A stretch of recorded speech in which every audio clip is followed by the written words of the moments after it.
खबर सुना तो जाग के देखा रही तो चोर। जब उसने जोर से हल्ला मचाया तो चोर निकल करके भागा। गांव में हल्ला मचा तो गांव वाले उसको दौड़ाए पीछे पीछे, पीछे से गांव वाले दौड़ाए और सामने तक पुलिस वाले आ गए। चोर दोनों लोगों के बीच में घिर गया। अब उसको डर लगा कि अब तो हम पकड़ लिए जाएंगे।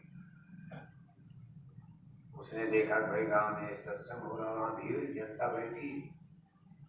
वो धीरे से जाकर उसी भीड़ में घुस गया जहां सत्संग हो रहा था। लेकिन जब उसने देखा कि तो महात्मा जी का सत्संग हो रहा, तब उसको अपने पिता की बात याद आ गई, कभी महात्माओं का सत्संग मत सुनना। उसने अपना दोनों कान जोर से बंद कर दिया, कहा हम सत्संग नहीं सुनेंगे। अब जान बचानी थी तो भीड़ में गया, तो सत्संग वाली भीड़ थी तो कान बंद कर लिया। तब तक पीछे से सिपाही आए। उन्होंने देखा कि भीड़ में एक लड़का कान में उंगली बंद करके बैठा। तो पुलिस वालों को, सिपाहियों को शंका हो गई, वे सब लोग कान खोल कर सत्संग सुन रहे हैं और ये सत्संग में कान बंद करके बैठा, मालूम पड़ता ये चोर है। उन्होंने उसको पकड़ लिया, गिरफ्तार कर लिया। गए, खूब डंडे बजाए, लेकिन उसने अपनी चोरी स्वीकार नहीं किया। राजा के पास खबर गई तो राजा ने कहा भाई जब वो उसका जुर्म साबित नहीं हो रहा, चोरी नहीं स्वीकार किया, तो उसको सजा कैसे दी जाएगी, छोड़ दिया जाए। तो राजा के दरबार में सीआईडी विभाग में और महिला थी, गुप्तचर विभाग में इसको करते गई, पता लगाने वाले। उसने कहा महाराज आपका हुक्म हो, आप हमको एक दिन का मौका दीजिए तो हम सही चीज का पता लगा देंगे कि लड़का चोर है कि नहीं है।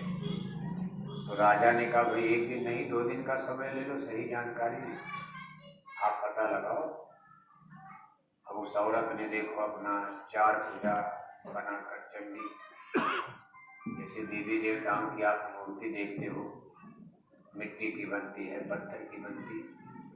अब 2 हाथ उसके पास था ही, 2 हाथ उसने नकली बना लिया, 4 भुजा वाली देवी बनने वाली बिखेर दिया, आंखें लाल लाल, एक हाथ में तलवार, एक हाथ में खप्पर लेकर, जैसे पूजा पाठ में देवी की मूर्ति आप नकली बैठाते हो, इसी तरह उसने नकली देवी का रूप बना लिया और तलवार ललकारते ले गई। और जिस जेल में लड़का बंद था, दरवाजे पर जोर से चिल्लाकर बोली, देख मैं इस राज की देवी हूं, अगर तू हमसे झूठ बोलेगा तो मैं तुमको श्राप दे करके भस्म कर दूंगी।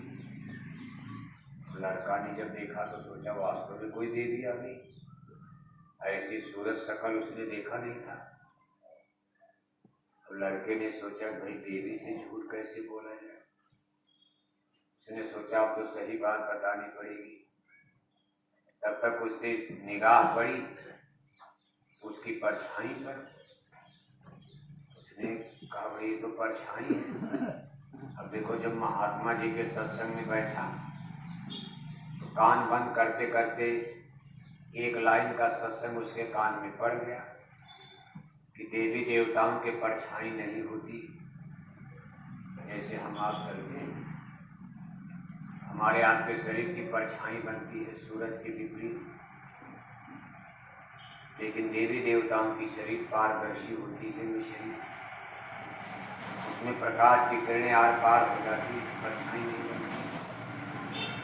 तो लड़के को महात्मा जी के उस सत्संग की बात याद आ गई। वही जब हम गुरु जी के सत्संग में जाकर बैठे थे तो गुरु जी ने सुनाया था कि देवी देवताओं की परछाई नहीं होती, और इसके तो परछाई है। मालूम पड़ता है राजा की सीआईडी है, नकली देवी है, हमको धोखा देने के लिए देवी का रूप बनाया। नकली देवी देवता से झूठ बोलने में क्या डर है। लड़के ने तुरंत झूठ